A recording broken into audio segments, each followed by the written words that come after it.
अस्सलामुअलैकुम गाइस। तो ये देख सकते हैं आप कि ये बादल कहीं जा रहा है। अब ये देखें, बिल्कुल बिल्डिंग के ऊपर नज़र आ रहा है। अब कुछ देर तक आप देखेंगे तो आपको ये बादल थोड़ा सा आगे नज़र आएगा। ये रेनी क्लाउड है, ये कहीं पे भी जाएगा तो बारिश बरसाएगा और इसके आसपास जितने भी क्लाउड हैं ना, वो सारे आपस में मिल जाएंगे थोड़ा थोड़ा आगे चलकर। यानी कि ये ब्लैक वाला जो क्लाउड है वो रास्ते में जाते जाते सारे बादलों को पिक करेगा और फिर कहीं जाकर बरसेगा। तो देखते हैं कि ये बादल कहाँ बरसता है।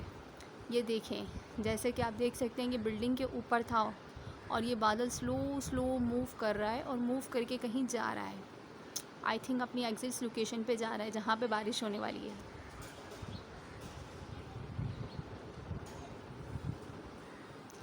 और इसके अलावा छोटे छोटे बादल के टुकड़े हैं, पीसेस हैं ब्लैक कलर के जो चल रहे हैं।